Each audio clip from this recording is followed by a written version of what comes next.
নজর রাখবো খেলার খবরে। চ্যালেঞ্জের মুখে ভারত, রানের পাহাড়ে দক্ষিণ আফ্রিকা। মার্কো জনসনের বিধ্বংসী ইনিংস, উইকেট নিয়ে খুশি নয় কুলদীপ। গতকাল প্রথম দিনের শেষে আমরা দেখেছিলাম যে কুলদীপ যাদবের স্পেলে কিছুটা হলেও ভারত ট্র্যাকে ফিরলেও আজ শুরু থেকে কিন্তু যথেষ্ট চাপে ভারত এবং চ্যালেঞ্জের মুখে ভারত।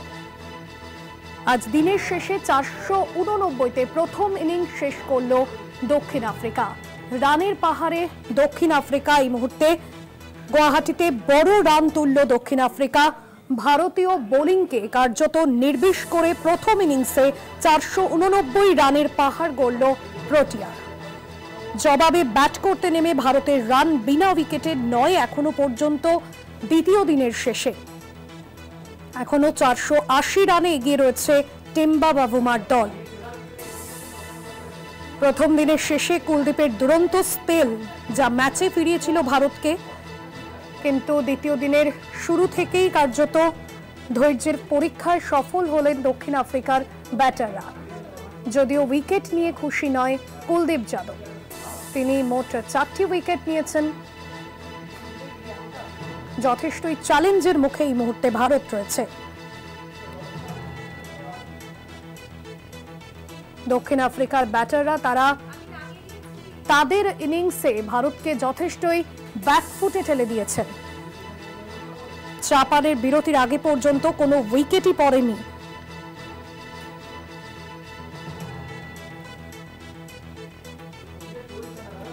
প্রথম দিনের শেষে কুলদীপের দুরন্ত স্পেল যা ম্যাচে ফিরিয়েছিল ভারতকে, কিন্তু দ্বিতীয় দিনের শুরু থেকেই ধৈর্যের পরীক্ষায় সফল দক্ষিণ আফ্রিকার ব্যাটাররা।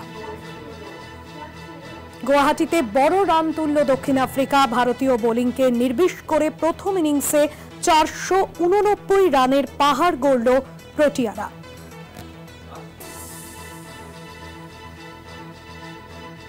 সরাসরি রয়েছেন গুয়াহাটি থেকে আমাদের assistant sports editor Joyjyoti Ghosh. Joyjyoti, আমরা দেখলাম যে এই ম্যাচের পর যেখানে টপ অর্ডার ব্যাটারদের ফেরাতে পারলেও কার্যত দক্ষিণ আফ্রিকার টেলেন্ডাররা তারা ত্রাস হয়ে দাঁড়ালো ভারতীয় বোলিং বিভাগের কাছে। একদমই ভার্সিটি দেখো, গতকাল আমরা জানি যে 246-এ 6টা উইকেট পড়ে গিয়েছিল এবং সেই তারপর মনে হচ্ছিল যে আজকে অতি দ্রুত পরবর্তী উইকেটগুলো, অবশিষ্ট উইকেটগুলো কিন্তু পতন হবে।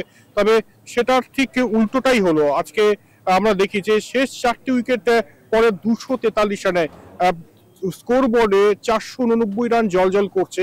আর এটা পরিষ্কার যে এই উইকেটে কোনো জুজু কিন্তু নেই।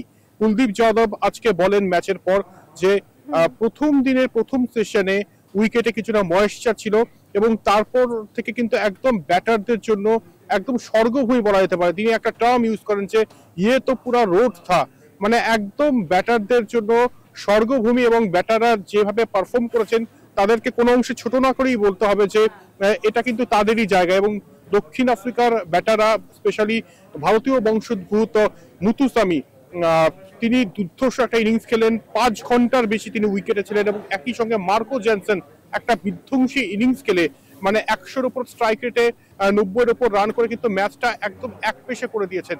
এই মুহূর্তে ভারতের কাছে অবশ্যই চ্যালেঞ্জিং। ভারতীয় বোলারদের মধ্যে কুলদীপ যাদব 4টি উইকেট নিয়েছেন ঠিকই, তবে দক্ষিণ আফ্রিকার বোলাররা কি সেই মানে দুর্ধর্ষ ফর্মে বোলিং করবেন আগামীকাল? ভারতীয় ব্যাটারদের জন্য চ্যালেঞ্জিং একটাই যে স্কোর বোর্ডে ওই 489 রানটা বারবার তারা দেখবেন দক্ষিণ আফ্রিকার ব্যাটাররা যেটা করেছে। তাই কিছুটা মনস্তাত্ত্বিক লড়াই এবং একই সঙ্গে ভারতীয় ব্যাটারদেরও কিন্তু টেস্টিং টাইম। এই টেস্ট স্কোয়াডে আমরা জানি শুভমান গিল নেই, তাই তার অনুপস্থিতিতে রোহিত বিরাট নেই।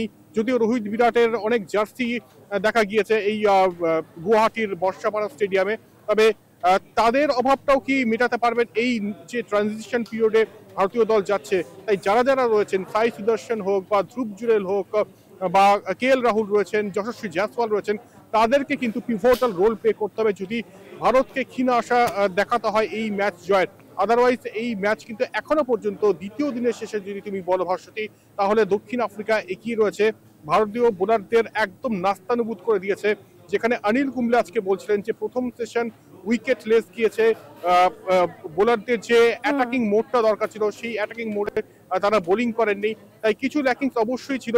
উইকেট যতই ব্যাটিং সহায়ক হোক, ভারতীয়দের তরফ থেকেও কিন্তু অ্যাটাকিং ব্র্যান্ড অফ ক্রিকেটটা আজকে খেলা হয় এবং যার ফলস্বরূপ 489 দক্ষিণ আফ্রিকা করে এবং ভারতীয় ব্যাটারদের এখন চ্যালেঞ্জ যে এই 489 রান টপকে যাওয়া অথবা 489 এর কাছাকাছি যাওয়া, যাতে লিডটা খুব একটা বড় না হয়। হর্ষতি একদম, এবং সে জায়গায় ঋষভ পান্থের রক্ষণাত্মক ফিল্ডিং সাজানোই কি ভারতকে ব্যাকফুটে নিয়ে গেল আজকে?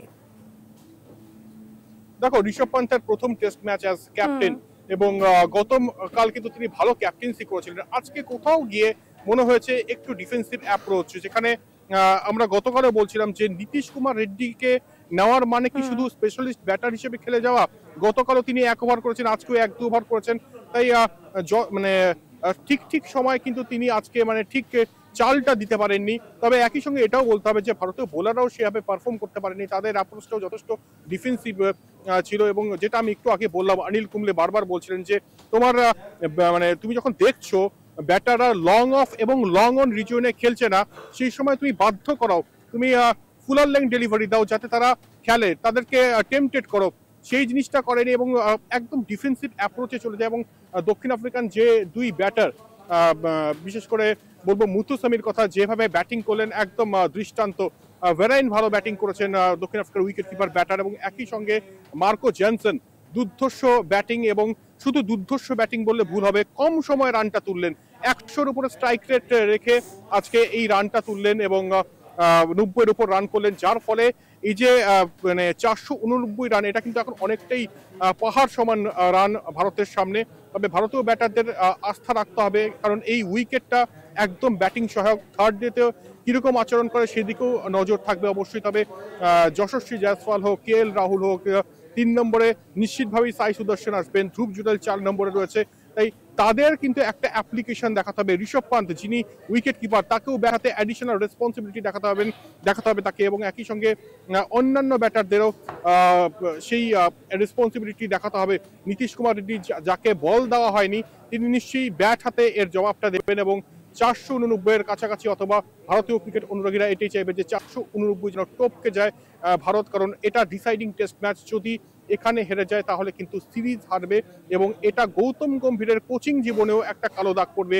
এর আগে নিউজিল্যান্ড এসে হারিয়ে দিয়ে গিয়েছিল, এবার যদি দক্ষিণ আফ্রিকাও এসে হারিয়ে দিয়ে যায় তাহলে কিন্তু WTCর ফাইনালে যাওয়ার স্বপ্নটা এখানেই বিসর্জন দিতে হবে। গুয়াহাটির এই সামনেই ব্রহ্মপুত্র নদীতেই কিন্তু বিসর্জন দিতে হবে। একদমই জয়জ্যোতি, অর্থাৎ এই সিরিজটা কিন্তু ভারতকে জিততে হবে, এমনটাই আশা নিয়ে আগামী দিনে লড়াইটা চালাতে হবে, ব্যাটারদের পারফরমেন্স দিতে হবে, টেম্পারমেন্ট রাখতে হবে। ধন্যবাদ তোমাকে। সরাসরি ছিলেন গুয়াহাটি থেকে আমাদের assistant sports editor Joyjyoti Ghosh.